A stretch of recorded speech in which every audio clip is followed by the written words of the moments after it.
Chicken chicken chicken ಎಲ್ಲರೂ ಮಾತಾಡೋದು ನೋಡಿ ಎಲ್ಲ ನಮ್ಮದು ಬೆಂಗಳೂರು ಮೈಸೂರು ಚಿಕನ್ ಎಫೆಕ್ಟ್ ನೋಡಿ ಅವಾಗ ಹೇಳ್ತಾ ಇಲ್ಲ ಅವ್ನು ಹೇಳಿಲ್ವಾ ಖಾಲಿ ಕುಡಿಸಿದ್ದೆ ಕರ್ಕೊಂಡು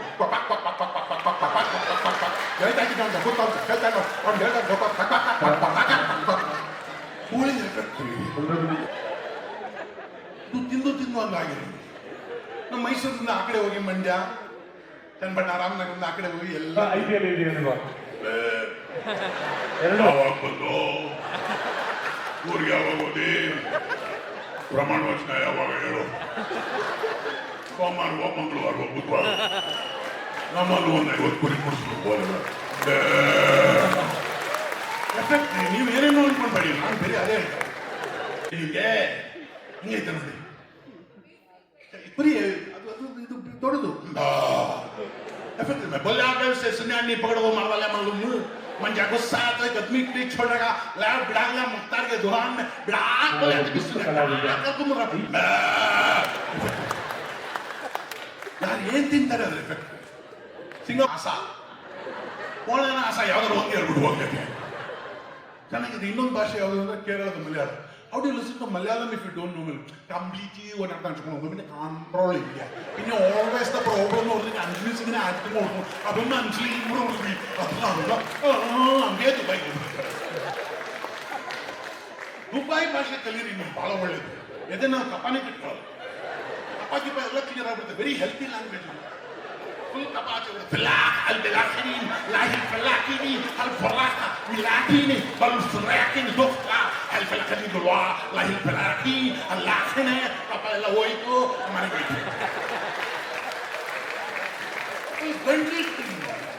healthy language ಇದು ಯಾಕಾಗತ್ತೆ ಅಂದ್ರೆ ಬಹುಶಃ ನನಗನ್ಸುತ್ತೆ ಫುಡ್ ಇಂದನೇ ಇದಾಗ ಯಾರು ಏನು ಫುಡ್ ತಿಂತಾರೆ ಅದ್ರ ಎಫೆಕ್ಟ್ ಈ ಭಾಷೆ ನಾವೆಲ್ಲ ಭಾಷೆಗೋಸ್ಕರ ಜಗಳ ಆಡಬಾರ್ದು ಸುತ್ತಲ್ಲಿ ಭಾಷೆಗೋಸ್ಕರ ಜಗಳ ಆಡ ಭಾಷೆ ಬಹಳ ಪವಿತ್ರ ಅದೇನಾದ್ರು ದೇವರು ಕೊಟ್ಟರು ಅದು ವರದಾನ ಇದಿಲ್ಲ ಮನುಷ್ಯನಿಗೂ ಪ್ರಾಣಿಗೂ ಇಷ್ಟೇ ಯಾವುದು ಭಾಷೆ ಅದನ್ನೇನೋ ವಾಪಸ್ ಹೇಳ್ಕೊಂಡ್ಬಿಟ್ರೆ ದೇವ್ರು ನಾಳೆ ಭಾಷೆ ಕ್ಯಾನ್ಸಲ್ ಹೋಗ್ಬಿಟ್ಟು ಎಲ್ಲ ದೂರದರ್ಶನ ನ್ಯೂಸ್ ಥರ ಹೇಳ್ಬೇಕಿದ್ದಿಲ್ಲ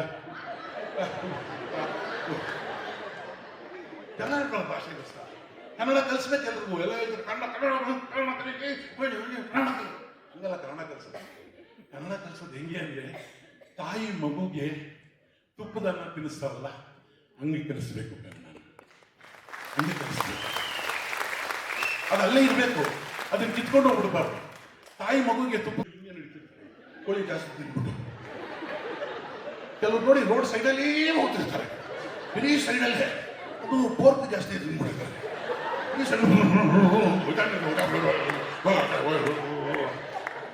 ಎಫೆಕ್ಟ್ ಅದು ನಮ್ಮಲ್ಲಿ ನೋಡಿ ಎಲ್ಲಿ ನೋಡಿ ಮುದ್ದೆ ತಿಂದು ತಿಂದು ತಿಂದು ನಮ್ಮ ಮೈಸೂರು ಬೆಂಗಳೂರು ಈ ಕಡೆ ಎಫೆಕ್ಟ್ ಆಗಿಬಿಟ್ಟಿದೆ ಮುದ್ದೆ ಎಫೆಕ್ಟ್ ಅದು ನೀವು ಸುಮ್ಮನೆ ಏನೇನೋ ನೆನೆಸ್ಕೊಂಡು ನಂಬೇಡಿ ನಾನು ಸುಮ್ಮನೆ ಎಫೆಕ್ಟ್ ತೋರಿಸಿದ್ದೆ ಇನ್ನು ಕುಂಬಳಕಾಯಿ ತಿನ್ನೋರು ನೋಡಿದ್ದೆ ಹೌದೇನು ಯಾವಾಗ ಬಂತು ಹೌದಿಲ್ಲ ಮತ್ತೆ ನೋಡೋದು ಹಂಗೆ ನಿಂತ ಕಡೆನೇ ಅಲ್ಲಾಡ್ತಿರ್ತಾರೆ ಕುಂಬಳಕಾಯಿ ಅಲ್ಲ ಅಂತ ಇರ್ತಾರೆ. ಇನ್ನು ನಮ್ಮ ವೆಜಿಟೇರಿಯನ್ ಹಿಂಗಿದೆ ನಾನ್ ವೆಜಿಟೇರಿಯನ್ ನಮ್ಮ ಮಂಗಳೂರು ಕೇರಳ ಗೋವಾ ಈ ಕಡೆ ಎಲ್ಲ ಮೀನು ಭಾಳ ಮಾತಾಡೋದು ಇರೆಂಚಿನ ಭಾಳ ಇಂಟೆಲಿಜೆಂಟ್ ಪೀಪಲ್ ಇರೆಂಚಿನ ಬತ್ತಿ ಜಶಿ ಮಣು ಬತ್ತ ಕೈ ಮರೆ ಆ ಎಂಚಿನ ಹಾಕಿ ಮಂಡೆ ಸಣ್ಣ ಸಣ್ಣ ವಿಷಯ ತೊಡೆದಾಗ ಹೇಳ್ತಾರೆ ದೊಡ್ಡ ವಿಷಯ ಚಿಕ್ಕದಾಗ ಮಂಗಳೂರು ಜನದ ಅದೇ ಪ್ರಾಬ್ಲಮ್ ಸಣ್ಣದಾಗಿ ಒಂದು ಕರಿಬೇವಿನ ಸೊಪ್ಪು ಕೊತ್ತಂಬರಿ ಸೊಪ್ಪು ಸಿಗ್ಲಿ ಹೆಂಚಿನ ಮರ ಹೆಂಚಿನ ಸುಗಂಧ ಅದು ಮಸ್ತು ಭಾರಿ ಒಂದು ಮರ ಭಾರಿ ಸುಗಂಧ ಹೆಂಚಿನ ಮರ ಏನು ಸುರೇಶ್ ಒಂದು ಕೊತ್ತಂಬರಿ ಸೊಪ್ಪಿಗೆ ಅದೇ 4 ಮಾಡ್ರೆ ಬಿಡ್ಲಿ ಮಂಗಳೂರು ಅವು ಬಂದಲ್ಲ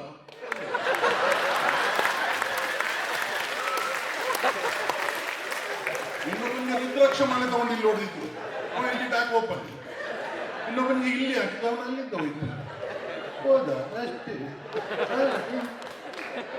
ಏನೂ ಕೆಲಸನೇ ಮಾಡಲ್ಲ ಸುಮ್ಮನೆ ಇರ್ತಾರೆ ದಟ್ಟರು ಅನ್ಕೋತೀವಿ ಕಾಂತಾರ ಮಾಡ್ಬಿಡ್ತಾರೆ ವೆರಿ ಇಂಟೆಲಿಜೆಂಟ್ ಪೀಪಲ್ ಇದು ಭಾಷೆ ಹರಿಶ್ಚಂದ್ರ ಘಾಟ್ ಹತ್ರ ಸುಮಾರು ವರ್ಷಗಳಿಂದ ನಡೆದಿತ್ತು. ಏನು ನಡೆದಿತ್ತು ಅಂದರೆ ರಾತ್ರಿ 11 ಗಂಟೆ ಅಮಾವಾಸ್ಯೆ ರಾತ್ರಿ 11 ಗಂಟೆ ಸಣ್ಣಗೆ ಕತ್ಲೆ ಕರೆಂಟ್ ಹೊಟ್ಟೋಗಿದೆ. ಆ ಕಡೆ ಹರಿಶ್ಚಂದ್ರ ಘಾಟು ಮರಿಯಪ್ಪನ ಪಾಳ್ಯ ನವರಂಗ ಟಾಕೀಸು ಈ ಕಡೆ ಎಲ್ಲ ಕರೆಂಟ್ ಹೊಟ್ಟೋಗಿದೆ ದೇವಯ್ಯ ಪಾರ್ಕ್ ಹತ್ರ. ಒಬ್ಬ ಆಟೋದನು ಹರಿಶ್ಚಂದ್ರ ಘಾಟ್ ಈ ಕಡೆ ಬಸ್ ಸ್ಟಾಪ್ ಹತ್ರ ನಿಲ್ಲಿಸ್ಕೊಂಡು ನಿಲ್ತಾನೆ. ಲಾಸ್ಟ್ ಟ್ರಿಪ್ ಏನಾದ್ರು ಸಿಗತ್ತೇನೋ ನೋಡೋಣ ಅಂತ. ಕತ್ಲೆ ಲೈಟ್ ಹಿಂಗೆ ಬರೋದು, ಹಿಂಗೆ ಹೋಗೋದು ನಡೀತಾ. ಇಮ್ಯಾಜಿನ್ ಮಾಡ್ಕೊಳ್ಳಿ, ಕೂತ್ಕೊಂಡು ನಿಲ್ತಾನೆ. ಅಲ್ಲಿಂದ ಒಂದು ಹೆಂಗಸ್ ಬಂದು, ಕರೀ ಸೀರೆ, ಕೆಂಪು ಬ್ಲೌಸು, ತಲೆ ಎಲ್ಲ ಕೆದರ್ಕೊಂಡಿದ್ದಾಳೆ. ಹಣೆ ಮೇಲೆ ಹಿಂಗೆ ಅಂತ ಈ ನೈಕಿ ಇರುತ್ತಲ್ಲ, ನೈಕಿ ಈ ಥರ ಕುಂಕುಮ ಹಿಂಗೆ ಹಾಕ್ಕೊಂಡಿದ್ದಾಳೆ, ತಲೆ ಎಲ್ಲ ಕೆದರ್ಕೊಂಡಿದ್ದಾಳೆ, ಕರಿ ಸೀರೆ, ಕೆಂಪು ಬ್ಲೌಸು, ಡಣ್ ಅಂತ ಇವನ ಹತ್ರ ಬಂದ್ಲು. ಬರ್ತೀರಾ? ಇವನಿಗೆ ಗಾಬರಿ. ಈಗ ಕಸ್ಟಮರ್ ಬರ್ತಾ ಇದ್ದಾರೆ, ಏನೋ ಡಬಲ್ ಗಿಬಲ್ ಕೇಳಿ ದುಡ್ಡು ಮಾಡ್ಕೊಳ್ಳೋದು ಒಳ್ಳೆಯದು ಅಥವಾ ಏನೋ ಭಯ, ಏನು ಮಾಡೋದು ಅಂತ ಯೋಚನೆ ಮಾಡ್ತಾ ಇದ್ದಾನೆ. ಎಲ್ಲಿಗೆ ಮೇಡಮ್? ಬರ್ತೀರಾ? ಎಲ್ಲಿಗೆ ಮೇಡಮ್ ಅಂದ. ಸ್ಮಶಾನಕ್ಕೆ ಅಂದ್ಲು. ಇವನು ಇದೇ ಅಲ್ವಾ ಸ್ಮಶಾನ ಅಂದ. ಹರಿಶ್ಚಂದ್ರ ಘಾಟ್ ಅಲ್ಲೇ ಇದೇ ಅಲ್ವಾ ಸ್ಮಶಾನ ಅಂದ. ಅಲ್ಲ, ವಿಲ್ಸನ್ ಗಾರ್ಡನ್ ಸ್ಮಶಾನ ಅಂದ. ವಿಲ್ಸನ್ ಸರಿ, ಮೀಟರ್ ಡಬಲ್ ಆಗುತ್ತೆ ಮೇಡಮ್ ಅಂದ. ಪರವಾಗಿಲ್ಲ, ಟೈಮ್ ಅಂತ ಈಗ ಕೂತ್ಕೊಂಡ್ಲು. ಹೋಗ್ತಾ ಇದೆ ದಾರಿಲೆಲ್ಲ ಮಲ್ಲೇಶ್ವರ ಅಲ್ಲಿ ಇಲ್ಲೆಲ್ಲ ಹೋಗ್ತಾ ಇದ್ದಾಗ ಕರೆಂಟ್ ಹೊರಟಾಗಿದೆ, ಹಿಂಗೆ ಬರ್ತಾ ಇದೆ. ಲೈಟ್ ವೆಹಿಕಲ್ಗಳಲ್ಲಿ ನೋಡ್ತಾ ಇದ್ದ ಮಿರರ್ನಲ್ಲಿ ಇವಳು ಏನು ಮಾತಾಡಿದೆ, ತಲೆ ಅವಾಗ ಅವ್ರಿಗೆ ಅನ್ಕೋತಾ ಇದ್ದಾಳೆ, ಬ್ಲೌಸ್ ಹಿಂಗೆ ಸರಿ ಹಿಂಗೆ ಮಾಡ್ಕೊಳ್ತಾ ಇದ್ದಾಳೆ. ಕಷ್ಟಪಟ್ಟು ಹಿಂಗೆಲ್ಲ ಹೋಗಿ ಕೊನೆಗೆ ಏನು ಅಪಾಯ ಇಲ್ಲದೆ ಹೋಗಿ ವಿಲ್ಸನ್ ಗಾರ್ಡನ್ ಎಲೆಕ್ಟ್ರಿಕ್ ಕ್ರೆಮೇಟೋರಿಯಂ ಹತ್ರ ನಿಲ್ಲಿಸ್ಬಿಟ್ಟ. ನಿಲ್ಲಿಸಿದ ತಕ್ಷಣ ಹಬ್ಬ ಅಂದ. ಇದೆ ನೋಡಿ ಮೇಡಮ್ ಟೈಮ್ ಅಂತ ಆಟೋದಲ್ಲಿ ಹೇಳಿದ್ರು. ಎಷ್ಟಾಗಿದೆ ಅಂದು. 236 ರೂಪಾಯಿ ಆಗಿತ್ತು. 400 ರೂಪಾಯಿ ಆಗುತ್ತೆ ಮೇಡಮ್ ಅಂದ. ಒಳಗಡೆ ಹೋಗ್ತಾ ಇರ್ತೀನಿ ಅಂದು. ಎಲ್ಲಿ ಮೇಡಮ್ ನಿಮ್ಮನೆ? ಸ್ಮಶಾನ. ಇವನು ಏನು ಮಾಡ್ತಾಳೆ, ಹಿಂಗೆ ಹೋಗಿ ಎಲೆಕ್ಟ್ರಿಕ್ ಹಿಂಗೆ ಹೋಗಿ ಮಾಯ ಆಗ್ಬಿಟ್ಲ ಆ ಕಡೆ. ಇವನು ಏನಪ್ಪ ಬರ್ತಾಳ, ಇಲ್ಲಿ ಈಗೇನು ಹೋಗ್ಬೇಕಾ ಕಾಯ್ಬೇಕಾ ಬರ್ತಾಳ ಏನು ಅಂತ ಯೋಚನೆ ಮಾಡ್ತಾ ನಡುಗ್ತಾ ನಿಂತಾನೆ. ಅಲ್ಲಿಂದ ತಿರುಗಿ ಟರ್ನ್ ಆಗಿ 500 ರೂಪಾಯಿ ನೋಟ್ ಇಟ್ಕೊಂಡ್ಬಂದು ಬಿಳಿ ಸೀರೆ ಹಿಂಗೆ ಹೋಗಿ ಹಿಂಗೆ ಬರೋಷ್ಟೊಳಗೆ ಬಿಳಿ ಸೀರೆ ಉಟ್ಕೊಂಡು ತಗೊಳ್ಳಿ ಅಂತ ಹಿಂಗೆ ಕೊಟ್ಟಲು. ಇವನು ಕೈಗೆ ಇಟ್ಕೊಂಡು, ಯಾರು ನೀನು? ಈಗ ತಾನೇ ಹೋದಾಗ ಕರಿ ಸೀರೆ ಆಗಿತ್ತು, ಕೆಂಪು ಬ್ಲೌಸ್ ಆಗಿತ್ತು, ಇದಕ್ಕೆ ನನಗೆ ಬಿಳಿ ಸೀರೆ ಹೆಂಗಾಯಿತು? ತಕ್ಷಣ ಅವಳು ವಾಷಿಂಗ್ ಪೌಡರ್ ನಿರ್ಮಾ. ಸೊ ಇದು ಅಡ್ವರ್ಟೈಸ್ಮೆಂಟ್ಗೆ ಅಥವಾ ಕ್ರಿಯೇಟ್ ಮಾಡಿಬಿಟ್ಟು ಅಡ್ವರ್ಟೈಸ್ಮೆಂಟ್ ಹಿಂಗೆ ಮಾಡಿ. ನರಿಗಳು ಕೆಂಡ ಕಾರಿ ಆಗುತ್ತವೆ ಭಾರಿ ಕ್ರಾಂತಿಕಾರಿ ಅಂತ ಕ್ರಾಂತಿಕಾರಿ ನರಿ ಅದೇ ರೆವಲ್ಯೂಷನ್ ನರಿ. ಕೆಲ ನರಿಗಳು ಆಗುವುದಿಲ್ಲ ಯಾವುದಕ್ಕೂ ಶಿಕಾರಿ, ನರಿಗಳೆಂದರೆ ಭಾರಿ ಹುಷಾರಿ ಅಂತ ಹುಷಾರಿ ನರಿ, ಹುಷಾರು ಸ್ವಾಮಿ, ಅದು ಪ್ರಿಕಾಶ ನರಿ ಅಂದೆ. ಇವನು ಕೂತಿದ್ನಲ್ಲ ಹಿಂಗಿಂಗ ಅಂತ. ಇವಾಗ ಮುಗಿಸ್ಬೇಕಲ್ಲ ನಾನು, ಇನ್ನೂ ಲಿಸ್ಟ್ ಇತ್ತು ನನ್ನ ಹತ್ರ. ಇನ್ನೂ ಹಲಬಗೆ ನಡಿ ನಾಡಬೇಕೆ, ಇನ್ನೂ ಹಲಬಗೆ ನರಿ ನೋಡಬೇಕೆ, ವೃಥಾ ಕಾಡಿನಲ್ಲಿ ಅಲಿಯುತ್ತೀರಿ ಏಕೆ, ಎಲ್ಲ ಜಾತಿ ನರಿ ಸಿಗುವ ಜಾಗ ಒಂದೇ, ಡಿಕ್ಷನರಿ. ಇದು ಎಲ್ರಿಗೂ ಗಂಟಲು ಕಟ್ಕೊಳ್ಳೋದು ಯಾವುದು ಋತು ಅಂದರೆ ಇದು ಶ್ಲೇಷ್ಮ ಋತು ಅಂತೆ. ಇನ್ನು ಕೆಲವು ಸಲ ವೈರಲ್ ಫೀವರ್ ಅಂತ ಬರುತ್ತೆ. ಡಾಕ್ಟರ್ ಹತ್ರ ಎಲ್ಲರೂ ನಡುಕ್ತಾ ಇರ್ತಾರೆ. ಯಾಕೆ ಹಿಂಗೆ ನಡುಕ್ತಾ ಇದ್ದೀರಾ ಅಂತಂದರೆ, ಇಲ್ಲ ವೈರಲ್ ಫೀವರ್, ಈಗ ಎಲ್ಲ ಸೀಸನ್ನೇ ಹಂಗಿದೆ ಅಂತ ಡಾಕ್ಟರ್ ಹೇಳ್ಬಿಡ್ತಾರೆ. ಅದು ಯಾವ ಸೀಸನ್ನು ಅಂದರೆ ಅದು ಜ್ವರದ ಋತು ಅಂತೆ. ಆದರೆ ಋತುಗಳು, ವಸಂತ ಋತು ಬಗ್ಗೆ ಅಯ್ಯನ್ಗೆ ಒಂದು ಪದ್ಯ ಬರೀತಾರೆ. ವಸಂತ ಕಾಲದಲ್ಲಿ ಯಾರೂ ಸಂತರಲ್ಲವಂತೆ, ವಸಂತ ಕಾಲದಲ್ಲಿ ಯಾರೂ ಸಂತರಲ್ಲವಂತೆ, ಕಂತು ಪಿತ ಭಗವಂತ ಕೂಡ ರಮೆಯನ್ನು ರಮಿಸುವ ಮಂತ್ ಇದಂತೆ. ಪದಗಳು ನೋಡಿ ಎಷ್ಟಾಯ್ತು ತಾಳ. ರಮೆಯನ್ನು ರಮಿಸುವ ಮಂತ್ ಇದಂತೆ. ವಸಂತನಿಗೆ ಒಂದು ಮಂತ್, ಸಂತನಿಗೆ ಒಂದು ಮಂತ್. ಮಾರ್ಗಶಿರ ಪುಷ್ಯ ಸೇರಿದರೆ ಹೇಮಂತ್. ಮದುವೆಯ ನಂತರ ಹೆಂಡತಿ ಸೀಮಂತ್, ಗಂಡ ಸಾಮಂತ್. ಎಂಟೈರ್ ಜೀವನದ ಚರಿತ್ರೆಯನ್ನು ಒಂದು 4-5 ಲೈನ್ಗಳಲ್ಲಿ ಹಿಡಿದಿರ್ತಾರಲ್ಲ, ಇದು ನಮಗೆ ಹಾಸ್ಯವಾಗಿ ಆಗ್ತಾ ಇರೋದು. ನಿಮಗೆ ಕೊನೆಯದು ಒಂದು ಪಾಯಿಂಟ್ ಬಂತು, ಕೊನೆಯದು ಒಂದು ಕ್ವಶನ್ ಹೇಳ್ಬಿಟ್ಟು ಗೊತ್ತಾಗ್ತೀನಿ. ನನಗೆ ಕನ್ನಡ ಮತ್ತು ಇಂಗ್ಲೀಷ್ ಪದಗಳಲ್ಲಿ ಹೊಸ ಹೊಸ ರೀತಿ ಮಾಡೋಕ್ಕೆ ಅಂತ ಇಷ್ಟ ಅಂತ ನಿಮ್ಗೆ ಹೇಳ್ತಲ್ಲ, ಆಶ್ಚರ್ಯ. ಇದರಲ್ಲಿ ಬಂದಾಗ ಒಂದು ದಿವಸ ಒಂದು ಊರಿನಲ್ಲಿ ಒಬ್ಬ ಡಾಕ್ಟ್ರ್ ಇದ್ದಿದ್ದು. ಇದು ನಡೆದಿದ್ದು, ಆ ನಡೆಯೋದಕ್ಕೆ ಮುಂಚೆ ಇನ್ನೊಂದು ಅವರಲ್ಲಿ ವೇವ್ಸ್ ಅಂತ ನುಡಿಸ್ತಾ ಇದ್ದಾಗ ಕೆಲವು ದೆವ್ವಗಳ ಸೌಂಡ್ ಎಲ್ಲ ಕನ್ನಡ ಬಳಸಿ ಅಂತ. ಕನ್ನಡಕ್ಕಿಂತ ಶ್ರೇಷ್ಠವಾದ ಭಾಷೆ ಮತ್ತೊಂದಿಲ್ಲ ಅಂತ ಹೇಳಿದ್ರೆ ಅತಿಶಯೋಕ್ತಿ ಅಲ್ಲವೇ ಅಲ್ಲ. ಅದು ಅಂತಹ ಭಾಷೆಯ ಅಲ್ಲಿರ್ತಕ್ಕಂಥ ಹಾಸ್ಯದ ಒಂದು ಸವಿಯನ್ನು ನಾವು ನಿಮಗೆ ಕೊಡ್ತಾ ಇದ್ದೀವಿ. ಎಡವಟ್ಟಾಗಿ ಭಾಷೆಗೆ ಪಾಪ ಪಾಂಡವನಲ್ಲಿ ಒಂದು ಸೀನ್ ಬರುತ್ತೆ, ಅಲ್ಲಿ ಆಫೀಸ್ ಸೀನು. ಒಬ್ಬ ಅಡಿಗೆಯವನು ಬೇಕಾಗಿದ್ದಾನೆ ಅಂತ ಲೆಟ್ರ್ ಬರ್ಕೊಳ್ಳಿ ಅಂತ ಎಲ್ರಿಗೂ ಹೇಳ್ತಾರೆ. ಎಲ್ಲರೂ ಕನ್ನಡದಲ್ಲಿ ಬರೀತಾರೆ. ನಾನು ಅಡುಗೆಯವನು, ಇಷ್ಟು ಮಂದಿಗೆ ಅಡುಗೆ ಮಾಡ್ತಾ ಇದ್ದೆ, ಇಂತಿಂಥ ಅನುಭವ ಇದೆ, ದಯವಿಟ್ಟು ನಿಮ್ಮಲ್ಲಿ ಅಡುಗೆ ಮಾಡೋಕ್ಕೆ ಅವಕಾಶ. ಒಬ್ಬ ಮಾತ್ರ ಇಂಗ್ಲೀಷಲ್ಲಿ ಇವು ಹೇಳಿದ್ರಲ್ಲ ಸತ್ಯ ಹಾಡು ಹಾಗೆ. ಅವನೇನು ಅಲ್ಲೇನು ಕನ್ಫ್ಯೂಸ್ ಆಗಿದೆ ಅಂದರೆ, ಈ ಟೈಲರಿಂಗ್ ಮಾಡೋನು ಯಾರು? ಟೈಲರು. ಕಾರ್ಪೆಂಟ್ರಿ ಮಾಡೋನು ಯಾರು? ಕಾರ್ಪೆಂಟರು. ಹಾಗೆ ಕುಕ್ ಮಾಡೋನು ಕುಕ್ಕರ್ ಅಂತ ತಿಳ್ಕೊಂಡ್ಬಿಡ್ತಾರೆ. ಇದೊಂದು ಎಡವಟ್ಟಾಗುತ್ತೆ. ಅವನು ಲೆಟರ್ ಬರೀತಾನೆ, dear sir, I am a cooker. ನಾನು ಅಡುಗೆಯವನು ಅನ್ನೋಕ್ಕೆ, I am a cooker. I was cooking 4 persons at Bombay. I can cook both males and females. Please give me an opportunity to cook you. Cookingly yours. So ಈ ಥರದ ಎಡವಟ್ಟುಗಳು ಬೇಕಾಗಲ್ಲ.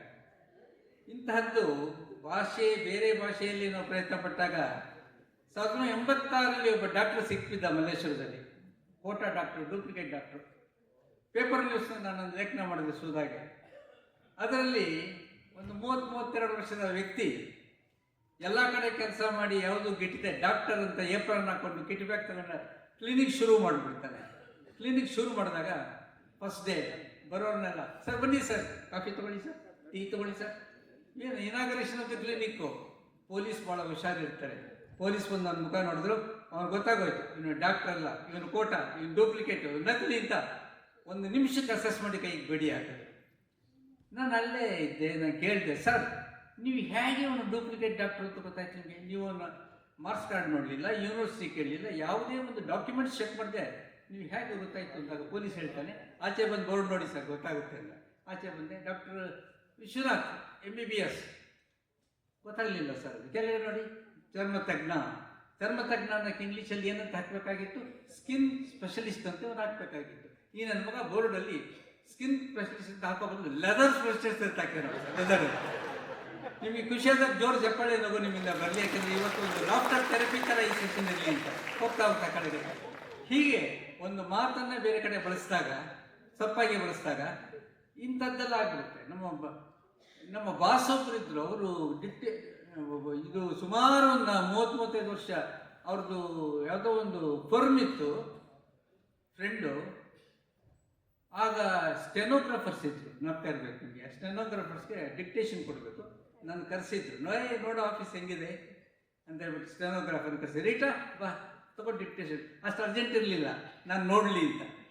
ಇವ್ರ ಆಫೀಸಲ್ಲಿ typewriter ಇತ್ತು, stenographer ಇದ್ದಾರೆ ಅಂದ್ಬಿಟ್ಟು, yes write a letter to mister Ramarao. ಪಾಪ ಹುಡುಗಿ, write a letter to mister Ramarao and ask him to meet me on Sunday at 4:30 at Briand circle. Okay, go and get this typewriter. ಆ ಹುಡುಗಿ ಸುಮ್ಮನೆ ಹೋಗಿದ್ದು ಚೆನ್ನಾಗಿತ್ತು, ತಲೆ ಕೆರ್ಕೊಂಡು, ಎಕ್ಸ್ಕ್ಯೂಸ್ ಮಿ ಸರ್, ಏನು ಬ್ರಿಯಾಂಡ್ spelling ಏನು ಸರ್, BRI BRY ಅಂತ ಕೇಳ್ಬಿಡ್ತು. ಇವನು ಗೊತ್ತಿಲ್ಲ. ಅದು ನನ್ನ ಎದುರುಗಡೆ ಅವಮಾನ ಆಗೋಯ್ತು. What is this sir, you have been working with us for past 6 months, can't you spell that word? Sir sorry sir, all right take down. ಇನ್ನು ಬ್ರಿಯಾಂಡ್ ಸ್ಪೆಲ್ಲಿಂಗ್ ಹೇಳ್ತಾನೆ ಅಂತ ಅನ್ಕೊಂಡೆ. Ask him to meet me at Basappa circle ಅಲ್ಲ.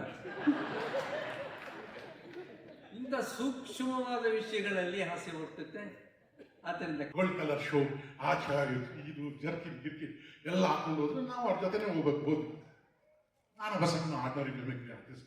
ಇಂಥ ದೊಡ್ಡ ಸಂಗೀತ ಇವ್ರು ಅಂದರೆ ಮುಂಚೆಯಿಂದ ನಾನು ಅವ್ರ ಜೊತೆ ಮಾಡ್ತಾ ಇರೋದನ್ನ ಇಟ್ಕೊಂಡ್ರು ಅಷ್ಟೇ. ಗ್ರೇಟ್ ಮ್ಯೂಸಿಕ್ ಡೈರೆಕ್ಟರ್, ಅದ್ರ ಮಧ್ಯ ಮಿಮಿಕ್ರಿಗೆ ನಾನು ಇಟ್ಕೊಂಡಿದ್ದೆ. ನಾನು ಹೋಗಿದ್ದೆ, ಇನ್ನೇನು ಮೈಕ್ ತೊಗೊಂಡು ಪ್ರೋಗ್ರಾಮ್ ಮಾಡಬೇಕು. 6 ಗಂಟೆ, ಒಂದು 60-70,000 ಆಡಿಯನ್ಸ್ ಇದ್ದಾರೆ, ದೊಡ್ಡ ಸ್ಟೇಡಿಯಮ್ಮು. ಯಾರು ಹೋಗಕ್ಕೆ ಆ ಪ್ರೋಗ್ರಾಮ್ ಅವ್ರಿಗೆ ಸಿಗ್ಬೇಕಾಗಿತ್ತು ಏನೋ ಗೊತ್ತಿಲ್ಲ, ಅವ್ರ ಬಾಯಿಂದ ಬರೋದೇ ಇಲ್ಲ. ಎಲ್ಲ ವೈರ್ ಬಿಟ್ಬಿಟ್ಟಾರೆ, ಇನ್ಸ್ಟ್ರೂಮೆಂಟ್ಸ್ ಎಲ್ಲ ವೈರ್ ಬಿಟ್ಬಿಟ್ಟಾರೆ. ಲೈವ್ ಶೋ ನಡಿಬೇಕು ನೋಡಿ. ಬೇರೆಯವರಾದ್ರೆ ಇವತ್ತು ಪ್ರೋಗ್ರಾಮ್ ಕ್ಯಾನ್ಸಲ್ ಅಂತಾರೆ, ಕಿರ್ಚಾಡ್ತಾರೆ, ಕೂಗಾಡ್ತಾರೆ. ಲೀಡರ್, ಮ್ಯೂಸಿಕ್ ಡೈರೆಕ್ಟರ್ ಏನು ಮಾಡಿದ್ರು ಅಂದರೆ, ಅವ್ರ ಮುಂದೆನೇ ಹೇಳ್ತೀನಿ, ಸುಳ್ಳು ಹೇಳೋದ್ರೆ ಹಿಂದೆ ಹೇಳ್ಬೇಕು, ಮುಂದೆನೇ ಹೇಳ್ತೀನಿ. ಏನು ಮಾಡಿದ್ರು ಅಂದರೆ, ದಯಾ ಕಮ್ಮಿ ಆ ಸೀರಿಯಸ್ ವರ್ಡ್ ನನಗೆ ಅರ್ಥ ಆಯ್ತು. ನಾನು ನಿಮ್ಮ ಮುಂದೆ ಬಂದು ನಿಂತ್ಕೊಳ್ತೀನಿ, ಅಲ್ಲಿವರೆಗೂ ನೀವು ಪ್ರೋಗ್ರಾಮ್ ಮಾಡಬೇಕು. ಓಪನಿಂಗೇ ಮಿಮಿಕ್ರಿ, ಆಡಿಯನ್ಸ್ಗೆ ಗೊತ್ತಾಗಬಾರ್ದು. ಏನು ಯಾವ ಸಂತನೂ ಹೇಳ್ಕೊಳ್ಳಿಲ್ಲ. 1/4 ಗಂಟೆಯಲ್ಲಿ ಮ್ಯಾಂಗ್ಳೂರಿನಿಂದ ಕಂಪ್ಲೀಟ್, ಆ ಜಾಗಕ್ಕೆ ಭಾಳ ಹತ್ರ ಇತ್ತು, ಕಂಪ್ಲೀಟ್ ವೈರಿಂಗ್ ತರಿಸ್ಬಿಟ್ಟು ತಿರ್ಗಾ ರೀವೈರಿಂಗ್ ಮಾಡಿ 3/4 ಗಂಟೆಯಲ್ಲಿ ಶೋ ಮಾಡಿ. ದೊಡ್ಡ ವಿಷಯ ಅಲ್ಲ, ದೊಡ್ಡ ವಿಷಯ ಅಲ್ಲ, ಇನ್ನೊಂದು ದೊಡ್ಡ ವಿಷಯ ಇದೆ. ಅಂತ ದೊಡ್ಡ music director came in front of me.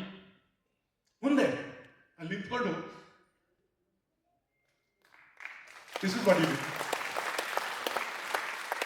Actually ಎಲ್ಲರ ಮುಂದೆ ನಗ್ತಾ ಇರ್ತಾರೆ. ಅವರ ಹಿಂದಿನ ಜೀವನ ಯಾರಿಗೆ ಗೊತ್ತಿರಲ್ಲ. ಕೆಲವರಿಗೆ, ಎಲ್ರಿಗೆ ಅಂತಲ್ಲ, ಕೆಲವರಿಗೆ ತುಂಬ ಡೆಫಿನೆಟ್ ಆಗಿ ಏನೋ ಒಂದು ಅನಾಹುತ ಆದಾಗ ಒಮ್ಮೆ ಕಷ್ಟ ಆಗುತ್ತೆ. ಅದರ ನೆರವಿಗೆ ಈ ಟ್ರಸ್ಟ್ ಮಾಡಿದ್ದಾರೆ. ಆ್ಯಕ್ಚುಲಿ ಒಳ್ಳೆ ಉದ್ದೇಶದಿಂದ ಮಾಡಿದ್ದಾರೆ. ಆ್ಯಂಡ್ ಮಾಡಿದವರೆಲ್ಲ ನನಗೆ ಪರಿಚಯ, ಚೆನ್ನಾಗಿ ನಡೆಸ್ತಾರೆ ಅನ್ನೋ ನಂಬಿಕೆ ಇದೆ. So wishing them all the best. Thank you. ಜಾಣೆಯರ ಟ್ರಸ್ಟ್ ಇವತ್ತು ಇನಾಗ್ರೇಟ್ ಆಯಿತು. ಇದು ಒಂದು ಬಹಳ ಸಂತೋಷಕರವಾದ ಸುದ್ದಿ.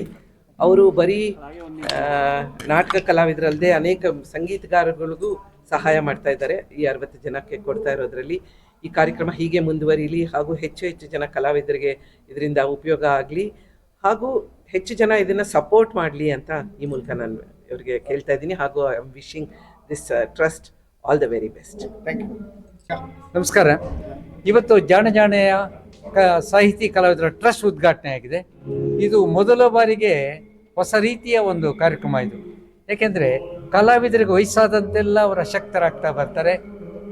ನಮ್ಮ ಜೊತೆಯಲ್ಲಿ 30 ವರ್ಷಗಳಿಂದ ಇರ್ತಕ್ಕಂಥ ಅನೇಕ ಕಲಾವಿದರು, ಸಹಸ್ರಾರು ಕಲಾವಿದರಿದ್ದಾರೆ. ಅದರಲ್ಲಿ ಕೆಲವರು ಹಾಸ್ಪಿಟಲೈಸ್ ಆಗಿದ್ದಾರೆ, ನಿಶಕ್ತರಾಗಿದ್ದಾರೆ. ಇಂತಹ ಸಮಯದಲ್ಲಿ ಅವರಿಗೆ ನೆರವು ಬೇಕಾಗುತ್ತೆ. ಈವರೆಗೆ ಸಮಾಜವನ್ನು ನಗಿಸಿ ಸಮಾಜಕ್ಕೆ ಒಳ್ಳೆಯ ಆರೋಗ್ಯವನ್ನು ಕೊಟ್ಟ ಅವರಿಗೆ ನಾವು ಆರೋಗ್ಯವನ್ನು ಕೊಡೋ ರೀತಿಯಲ್ಲಿ ನೋಡ್ಕೋಬೇಕು. ಆ ದೃಷ್ಟಿಯಿಂದ ನಮ್ಮ ಈ ಸಾಹಿತಿ ಕಲಾವಿದರ ಟ್ರಸ್ಟ್ ಇವತ್ತು ಉದ್ಘಾಟನೆ ಆಯಿತು. ಇವತ್ತು ಸಾಂಕೇತಿಕವಾಗಿ 4 ಮಂದಿಗೆ ಆರೋಗ್ಯ ವಿಮೆ ತಲಾ 10 ಲಕ್ಷ ರೂಪಾಯಿಗಳನ್ನ ವಿತರಣೆ ಮಾಡಿದ್ದೀವಿ. ಒಟ್ಟು 60 ಮಂದಿಗೆ ಇದು ಕೊಡಬೇಕು ಅಂತಕ್ಕಂಥ ಉದ್ದೇಶ ಹೊಂದಿದ್ದೀವಿ. ಇದು ಅವರ ಬಾಳಲ್ಲಿ ಒಂದು ಧೈರ್ಯ ತುಂಬುತ್ತೆ. ನಾಳೆ ಮೈ ಚೆನ್ನಾಗಿಲ್ಲ ಅಂದಾಗ ಯಾವುದೋ ಒಂದು ಇನ್ಶೂರೆನ್ಸ್ ನಮ್ಮ ಜೊತೆಯಲ್ಲಿ ಇದೆ, ಹೆಲ್ತ್ ಇನ್ಶೂರೆನ್ಸ್ ಅಂತಕ್ಕಂಥ ಒಂದು ಕಾನ್ಫಿಡೆನ್ಸ್ ತುಂಬಿ ಆ ಮೂಲಕ ಒಳ್ಳೆಯದಾಗತ್ತೆ. ಅಷ್ಟು ಮಾಡಬೇಕು ಅಂದ್ಬಿಟ್ಟು ಸುಮಾರು ಕೇವಲ 2-2.5 ತಿಂಗಳ ಹಿಂದೆ ಯೋಚನೆ ಮಾಡಿದ್ವಿ. ನಾನು ಮಿಮಿಕ್ರಿ ಎಂದು ಮತ್ತು ನರಸಿಂಹಮೂರ್ತಿಯವರು. MS ನರಸಿಂಹಮೂರ್ತಿಯವರು ಅಂದರು, ಹುಷಾರಾಗಿರು, ನನಗೆ 76 ವರ್ಷ ಆಯಿತು, ನಾನು ಇದಕ್ಕೆಲ್ಲ ಬರೋಕ್ಕಾಗಲ್ಲ, ನಾನೇನಾದ್ರು ಬರ್ಕೊಡ್ಬೇಕಾದ್ರೆ ಬರ್ಕೊಡ್ತೀನಿ ಬರೋಣಿಗೆ ಅಂದರು. ದಯಾನಂದ್ ಅವರು ನನಗೆ ಆನೆ ಬಲ ಕೊಟ್ಟರು. ಪ್ರತಿಯೊಂದು ಜಾಗಕ್ಕೂ ಹೋದ್ವಿ. ಗುರುಕಿರಣ್ ಹತ್ರ ಹೋದ್ವಿ. ಅವರಂದರು, ಯಾಕೆ ಇಷ್ಟೊಂದೆಲ್ಲ ಸೈಕಲ್ ಹೊಡಿತೀರಾ, ನಾನೇ ಒಂದು 5 ಲಕ್ಷ ಕೊಟ್ಬಿಡ್ತೀನಿ, ಅದು ಯಾರು ಕಷ್ಟ ಇದ್ದೀರೋ ಅವ್ರಿಗೆಲ್ಲ ಹೆಲ್ಪ್ ಮಾಡಿ ಅಂತಂದರು. ನಮಗೆ ಯಾಕೋ ಅದು ಸಮಾಧಾನ ಆಗಲಿಲ್ಲ. MR ಸೀತಾರಾಮ್ ಹತ್ರ ಹೋದ್ವಿ. ರಾಮಯ್ಯ ಕಾಲೇಜಿನ ವೈಸ್ ಚೇರ್ಮನ್ ಅವ್ರ ಹತ್ರ ಹೋದ್ವಿ. ಅವರಂದರು, ಭಾಳ ಒಳ್ಳೆ ಕಾರ್ಯಕ್ರಮ, ಎಷ್ಟು ಜನ ಕೊಡಬೇಕು ಅಂದರು. ನಾವೊಂದು 40 ಜನ ಅಂದ್ವಿ. 81 ಜನಕ್ಕೆ ನಾನು ಕೊಡ್ತೀನಿ, ನನ್ನ ಕಡೆಯಿಂದ ನಮ್ಮ ಟ್ರಸ್ಟಿಂದ ಕೊಡ್ತೀವಿ, ದಯವಿಟ್ಟು ಮಾಡಿ ಅಂದರು. ಸೊ ನಾವು ಹೀಗಾಗಿ ಟ್ರಸ್ಟನ್ನ ಭಾಳ ವಿಜೃಂಭಣೆಯಿಂದ ನಾವು ಮಾಡ್ತಾಯಿದ್ದೀವಿ. ಜನದ ಬಲನೂ ಸಹಿತ ಅಷ್ಟೇ ಇದೆ. IPL ಮ್ಯಾಚ್ ಇದ್ದರೂ ಸಹಿತ ಸುಮಾರು 500 ಜನ ಟಿಕೆಟ್ ತೊಗೊಂಡು ಈ ಪ್ರೋಗ್ರಾಮಿಗೆ ಬಂದಿದ್ದಾರೆ. ಅದೇ ಜನಗಳಿಗೆ ನಾವು ಅಭಿನಂದನೆ ಕೊಡ್ತೀನಿ. ನಾವು ಹೋಗಿ ಕೇಳಿದ MR